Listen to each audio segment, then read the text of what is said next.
15 razones por las que la economía de Cuba está colapsando. El viernes 18 de octubre de 2024, Cuba sufrió un apagón eléctrico que afectó a toda la isla, debido a una avería en una de las centrales de la obsoleta infraestructura termoeléctrica cubana y a la escasez de combustibles. Según un comunicado publicado por el Ministerio de Energía del gobierno en la red social X, la falla en la central termoeléctrica Antonio Guiteras causó la desconexión total del sistema eléctrico nacional. Esto sucedió después de que el gobierno cubano, con carencias de energía cada vez mayores, implantara drásticas medidas para ahorrar energéticos, incluyendo pedirle a millones de trabajadores que permanecieran en casa. La situación actual de Cuba es de colapso económico, y mientras el gobierno continúa insistiendo en atribuir toda la responsabilidad de la crisis al embargo estadounidense, cada vez son más las personas que ven el principal problema en la naturaleza del régimen. ¿Cómo llegó Cuba a la situación de desplome económico que está viviendo actualmente? ¿Cuáles han sido los principales problemas que han conducido a la isla caribeña a su actual situación? ¿Qué pueden esperar el gobierno y el pueblo cubano a partir del próximo enero, cuando Donald Trump inicie su segundo mandato en Estados Unidos? Vamos a ver todo esto en el presente video sobre los últimos y dramáticos acontecimientos de la isla caribeña, de 10 millones de habitantes que ha sido un incordio para Estados Unidos por más de 60 años y que está viviendo la peor crisis de su historia.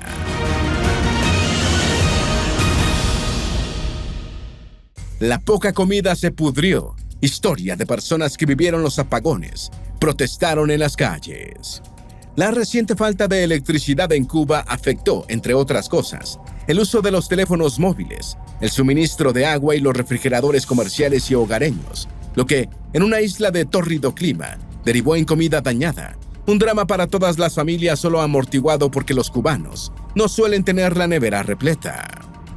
El lunes 21 de octubre, Vicente de la O. Levy, ministro de Energía y Minas, informó: se están levantando las unidades de Energas, que en estos momentos están todas listas, y solo falta una por sincronizar.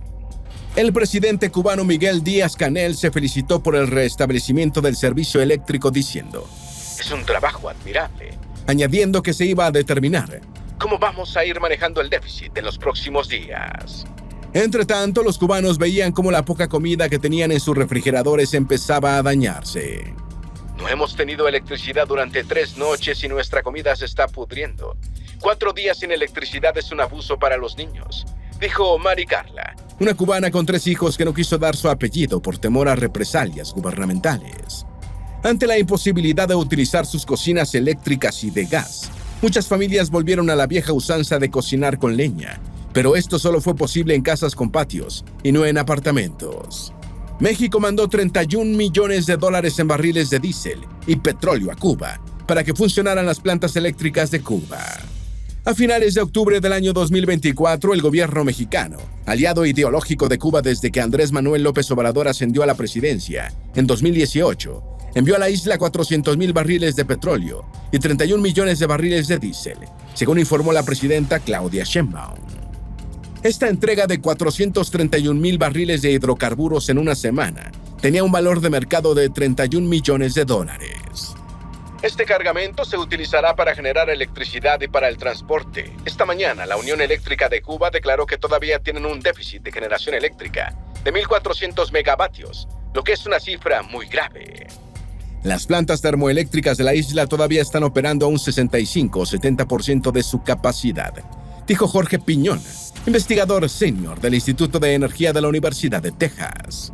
Ramsés Pech, socio de Caraiba, una firma de proyectos de energía, indicó que Cuba se veía obligada a importar diésel porque sus refinerías no producen un combustible con la calidad necesaria para generar electricidad. Alrededor del 6% de la electricidad de la isla se genera con diésel, apuntó el especialista. ¿Qué causó el apagón? Millones de cubanos se quedaron sin energía eléctrica el 18 de octubre de 2024, después de que el sistema energético nacional colapsara a causa de una falla en la central termoeléctrica Antonio Guiteras, una de las principales centros generadores de electricidad en la isla caribeña. El apagón ha sido el peor en Cuba en solo 2 años. Aunque Cuba viene arrastrando problemas de déficit de electricidad durante bastante tiempo, en 2024 se ha agudizado. Los informes oficiales señalan que el suministro eléctrico a lo largo de 2024 solo ha alcanzado para cubrir un 60% de la demanda. El jueves 17 de octubre por la noche se produjo un apagón que dejó a oscuras a la mitad de los cubanos y que había sido el más grave del año. Sin embargo, el viernes en la mañana, la falla en la central Antonio Guiteras, localizada en la provincia de Matanzas, ocasionó una desconexión completa del sistema eléctrico nacional, y la falta de fluido eléctrico fue masiva y total. Estamos dedicando absoluta prioridad a la atención y solución de esta contingencia energética de alta sensibilidad para la nación, dijo el presidente cubano Miguel Díaz-Canel en la red social X. ¿Cuáles son los motivos de esta inestabilidad de las plantas eléctricas? Cuba produce la mayor parte de su electricidad en grandes centrales termoeléctricas que queman combustibles fósiles para generar el vapor de agua a alta presión que mueve las turbinas de generación. Una de estas centrales es la Antonio Guiteras, que falló el 18 de octubre de 2024. Otra porción menor de la generación eléctrica cubana proviene de pequeñas plantas termoeléctricas locales y de generadores instalados en unas embarcaciones llamadas patanas que el gobierno cubano alquila a Turquía. Toda esta infraestructura de generación consume combustibles fósiles, principalmente hidrocarburos como petróleo. Cuba solo produce cerca de la mitad de los combustibles fósiles que requiere para generar la energía eléctrica que necesita, por lo que debe recurrir al mercado mundial para abastecerse del otro 50%. Aliados políticos de Cuba, productores de petróleo como Venezuela y Rusia, han sostenido por años el sistema eléctrico cubano con hidrocarburos baratos o gratuitos, especialmente provenientes de la República Bolivariana. Pero ambos países están ahora confrontando sus propios problemas y la ayuda se ha reducido significativamente. Otro motivo importante de la inestabilidad del sistema eléctrico cubano es que las grandes centrales de generación son viejas y obsoletas y además no reciben el adecuado mantenimiento.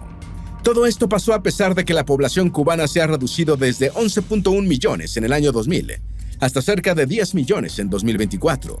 Ahora vamos con las 15 razones por las que la economía de Cuba está colapsando. El colapso de la economía cubana puede explicarse por una serie de razones geopolíticas, políticas, económicas y sociales. Y las siguientes 15 razones engloban de forma bastante completa el drama que está viviendo la isla caribeña. Número 1. La inflación de 30.48% en Cuba. Según la Oficina Nacional de Estadística e Información de Cuba, en julio de 2024 la inflación anualizada alcanzó a 30.48%, con un acumulado entre enero y julio de 18.78%.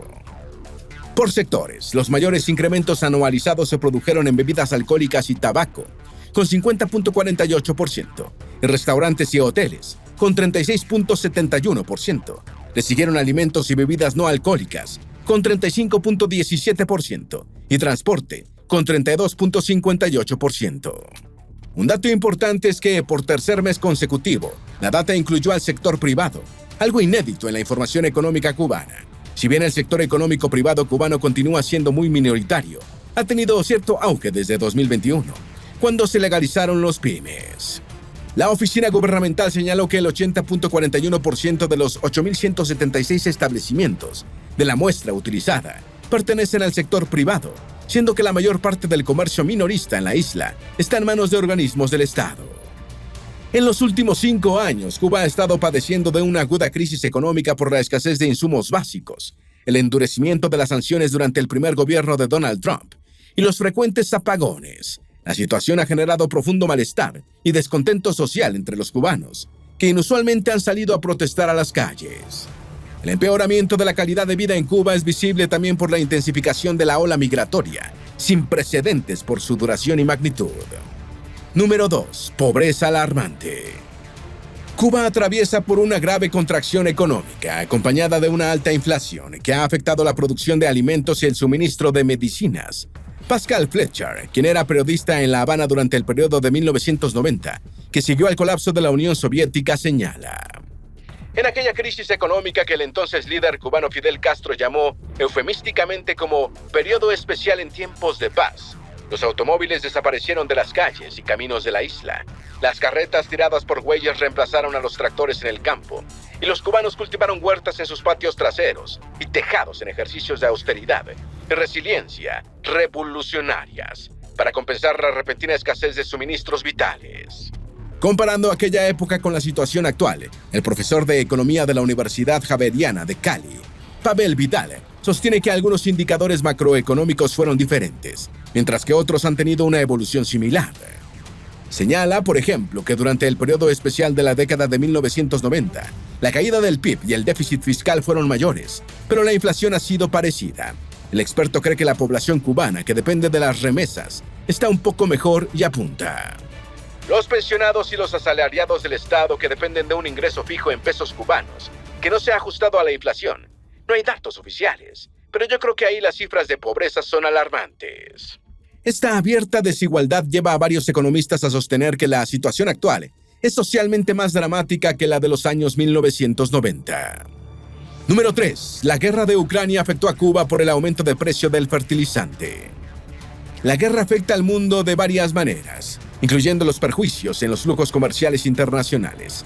El enfrentamiento ni siquiera tiene que ser bélico, como lo demostró la guerra comercial entre Estados Unidos y China durante el primer gobierno de Donald Trump. A raíz de la invasión de Ucrania por parte de Rusia, Cuba, como el resto del mundo, se enfrentó al incremento en los precios de la canasta básica y a los vaivenes en las cotizaciones del petróleo. Siendo un país básicamente importador y en medio de una grave crisis económica, la guerra en Europa llegó en el peor momento de Cuba, especialmente por sus consecuencias en el sector energético de la isla. Las sanciones impuestas por Estados Unidos a Rusia han afectado el suministro de hidrocarburos, y con los rusos implicados en una guerra que se les convirtió en una patata caliente, sus principales preocupaciones están en el este de Europa y no en el Caribe. Como consecuencia de las sanciones a Rusia, Estados Unidos flexibilizó sus relaciones con Venezuela, lo que ha permitido al país gobernado por Nicolás Maduro incrementar su producción petrolera. Sin embargo, esta apenas alcanza para las entregas a Estados Unidos y el consumo interno venezolano, por lo que la generosidad de Caracas con La Habana ha tenido que moderarse. Igualmente, Estados Unidos es el principal productor mundial de fertilizantes artificiales, con Rusia en el segundo puesto, y su encarecimiento ha perjudicado la economía de las naciones importadoras de estos insumos, incluyendo a Cuba. Número 4. Deterioro continuado. Ricardo Torres, economista del Centro de Estudios Latinoamericanos y Latinos de la Universidad Americana en Washington, D.C., destaca que el periodo especial de los años 1990 estuvo antecedido por una etapa de crecimiento de la economía, mientras que la coyuntura actual ocurre después de casi 30 años de crisis permanente. Torres añade: en los años 90 el país venía con un cierto bienestar que se había logrado en la década de los 80, tanto en términos de consumo como en términos de la calidad y la profundidad de los servicios sociales, educación, salud, con éxitos deportivos de clase mundial, y todo esto en una sociedad bastante más igualitaria en términos del ingreso de lo que es ahora. Comparando con 1990 y en el contexto de la actual crisis energética, el experto resalta que las plantas termoeléctricas han sumado 30 años más de uso, excediendo su periodo normal de operatividad, sin haber sido objeto de adecuaciones tecnológicas ni del mantenimiento requerido. Añade que muchas carreteras no han sido reparadas desde hace 30 años. Torres finaliza su diagnóstico señalando: entonces la infraestructura física está en un estado mucho más lamentable ahora, más deteriorada que en los años 90. Quizás la única infraestructura que está relativamente mejor hoy es la de telecomunicaciones, pues ciertamente se ha ampliado la disponibilidad de teléfono móvil e incluso el acceso a Internet. Número 5. La crisis de agua de Cuba. En el corriente otoño de 2024, más de un 10% de la población cubana no está recibiendo agua en sus hogares. Tenemos afectados en todas las provincias, admitió un funcionario del gobierno. En las calles de La Habana no es extraño ver a personas de todas las edades, incluyendo adultos mayores, acarreando recipientes de agua desde puntos alejados de sus residencias, ya que no están recibiendo ni una gota a través de la red de suministro. Si no lo hago, ¿qué hago? Me muero allá dentro de sed o de hambre, dice enojado el jubilado de 65 años, Lorenzo Islam, tras llegar bañado en sudor y jadeando a su modesta casa del barrio Punta Brava. Islam acababa de acarrear 3 bidones de agua en una carretilla, por cerca de 1 kilómetro, desde la residencia de un amigo. El adulto mayor, que tiene 10 años viviendo en el barrio, situado a 25 kilómetros del centro de La Habana, afirma que nunca había pasado por una escasez de agua tan grave. Y no es que falte agua dulce en la isla. La escasez se debe principalmente a fallas en los equipos de bombeo, roturas de tuberías y déficit de energía eléctrica para bombear. Número 6. La crisis de la basura en La Habana. La Habana está atravesando por una tormenta perfecta en la recogida de la basura, configurada por el avanzado deterioro de los equipos de recolección, el colapso de los vertederos, las fluctuaciones de la fuerza laboral y la deficiente gerencia del servicio. La capital de Cuba está pasando por una crisis sin precedentes en la recolección y disposición de los desechos sólidos, y la ciudad muestra sus calles abarrotadas de basura, espantando a los turistas, que han sido desde hace años una de las principales fuentes de ingresos. El principal problema que presenta hoy la actividad de comunales en La Habana es por el coeficiente técnico de los equipos de recogida, parados en su mayoría por falta de gomas, baterías y piezas que se han ido deteriorando, señaló Alberto Rodríguez, director provincial de Higiene y Comunales de La Habana. Los municipios de la ciudad con la situación más crítica por la acumulación de basura son Centro Habana, Playa, Plaza de la Revolución, Arroyo Naranjo y 10 de octubre. En 2019, en ocasión del aniversario número 500 de la Fundación de La Habana, Japón donó a la ciudad una flota de camiones de recolección de basura, que sostuvieron la prestación del servicio, ahora colapsado después de que la mayoría de los vehículos quedaron inactivos por falta de neumáticos, baterías y partes de repuesto. Número 7. Apagones en Cuba paralizan actividades laborales. A raíz de la crisis de generación eléctrica de octubre de 2024, el gobierno cubano anunció la paralización de las actividades laborales en el sector estatal, que emplea a 2 de cada 3 trabajadores cubanos. De esta manera, se esperaba reducir significativamente la demanda de electricidad, mientras se hacían esfuerzos por restablecer el servicio. Durante algunas semanas, la población de varias provincias cubanas estuvo sin electricidad, hasta 20 horas al día. El problema del sector energético cubano viene de los años 1990. Durante años, la Unión Soviética sostuvo el sistema eléctrico cubano con petróleo gratuito, para no enfrentar la pésima propaganda de un aliado comunista sumido en la oscuridad. Después del colapso de la Unión Soviética, Rusia ya no estuvo dispuesta a dar petróleo gratis a Cuba, y los problemas se agudizaron. La isla pasó por varios años de penurias hasta que le llegó la salvación desde otro país caribeño. En los años 2000, el presidente venezolano Hugo Chávez le dio petróleo gratis a Cuba por el apoyo de médicos cubanos, pero ahora Venezuela también está colapsada. Número 8. Infraestructura obsoleta y mayor demanda. El presidente cubano Miguel Díaz-Canel culpó de la crisis eléctrica al embargo que Estados Unidos impuso a Cuba desde 1960, señalando que impedía la llegada a la isla de los repuestos y suministros requeridos para la operación del sistema eléctrico. Bruno Rodríguez, ministro de Relaciones Exteriores cubano, secundó las palabras de Díaz-Canel, publicando en X: "Si se levanta el embargo, no habrá apagones. De esta manera, el gobierno de Estados Unidos podría apoyar al pueblo cubano, si quisiera".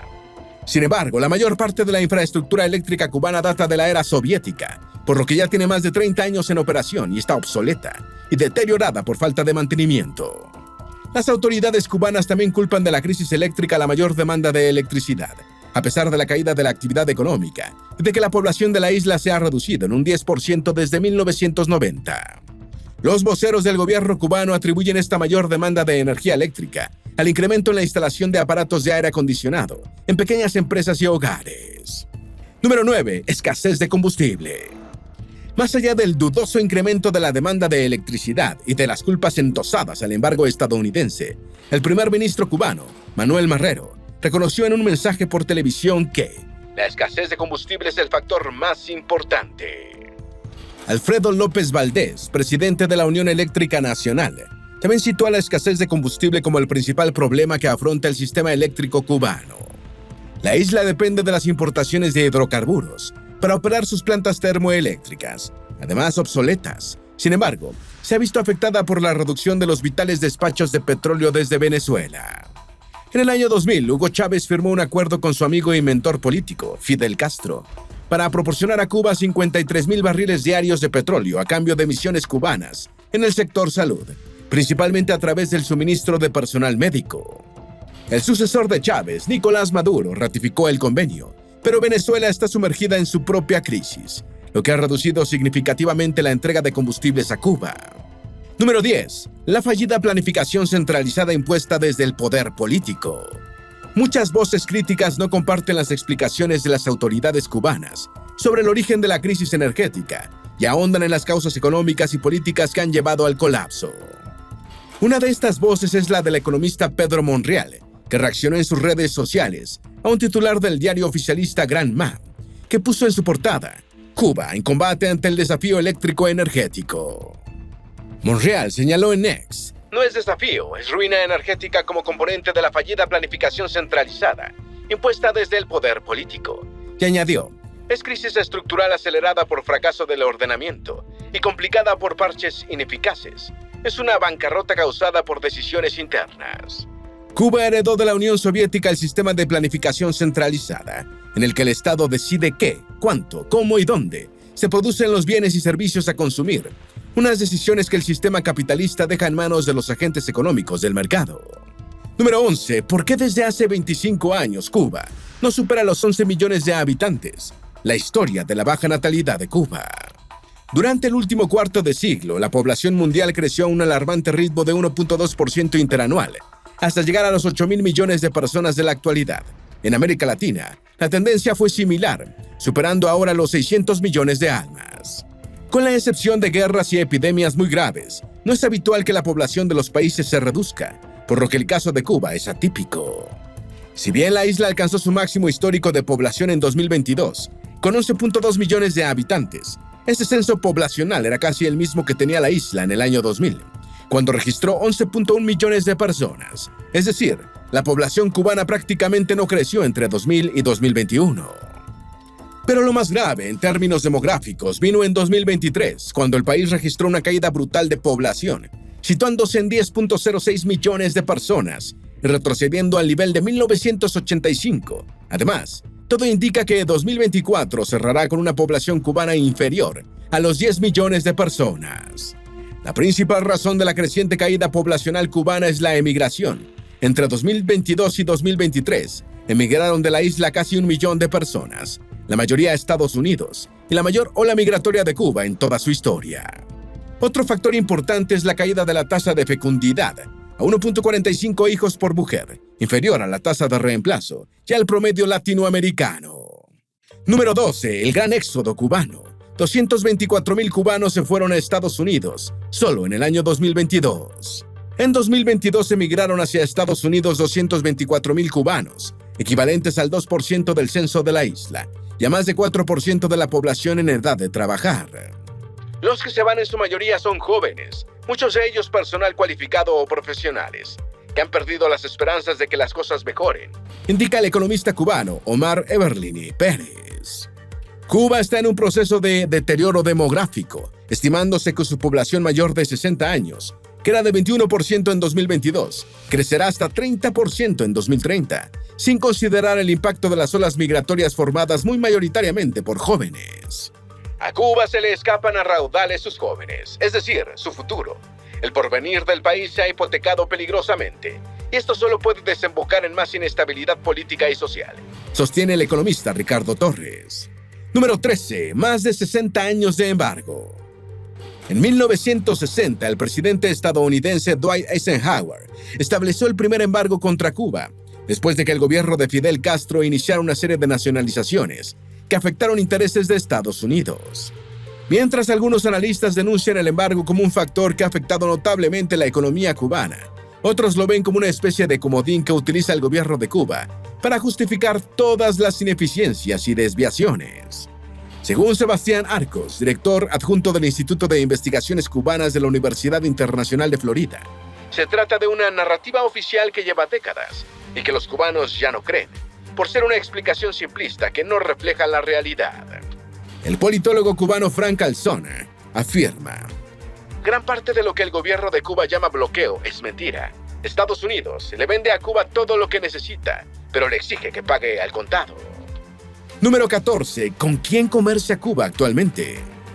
En 2023, Cuba exportó bienes y servicios por valor de $1.939 millones, situándose en el lugar número 144 en el ranking mundial de países por el monto de sus ventas externas. El principal socio comercial de Cuba es China, que recibe el 39.9% de las exportaciones cubanas, seguida por España con 13%, Alemania con 5.5%, Portugal con 4.1% y Suiza con 3.9%. Los principales productos de exportación cubanos son azúcar, tabaco, ron, níquel y zinc. Las importaciones de Cuba provienen principalmente de España con 23.2%, China con 11.5%, Estados Unidos con 9.7%, Brasil con 8.3% y los Países Bajos con 6.4%. Las principales importaciones cubanas son combustibles, pollo, cereales, especialmente trigo y maíz, y lácteos. Número 15. Las sanciones de Trump. Durante su primer gobierno, Donald Trump endureció las sanciones contra el régimen cubano, incluyendo mayores limitaciones al envío de la isla de remesas familiares desde Estados Unidos y restricciones adicionales a los viajes. En 2022, la administración de Joe Biden alivió las sanciones, eliminando el monte tope a las remesas, incluyendo otros beneficiarios, diferentes a los familiares del remitente del dinero. El gobierno de Biden también implantó acciones para agilizar el otorgamiento de visas. Ned Price, portavoz del Departamento de Estado, dijo en aquel momento que las medidas permitirían a los cubanos llevar una vida libre de la opresión gubernamental. La economía de Cuba está colapsada, pero no el régimen. Si bien la economía cubana está colapsada por una serie de problemas estructurales y no coyunturales, el régimen del Partido Comunista de Cuba no parece estar a punto de caer.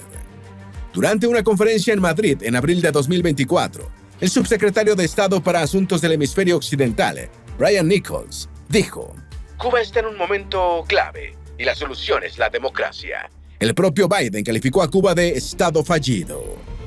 El concepto de Estado fallido posiblemente no aplica a Cuba en este momento, pero su economía está desplomándose y quizás el régimen, aparentemente monolítico, empiece a resquebrajarse. ¿Tienes alguna duda o sugerencia? Haz tu aporte escribiendo en los comentarios y así entre todos nos ayudamos. Esperamos que este video te haya sido útil. Si tienes algo que agregar, por favor, compártelo con nosotros en la sección de comentarios. Dale me gusta a este video y envíale el enlace a tus familiares y a tus mejores amigos para que también conozcan las 15 razones por las que la economía de Cuba está colapsando. Si eres nuevo en nuestro canal, no olvides suscribirte. Recuerda, la vida siempre es mejor creando y dando valor al mundo.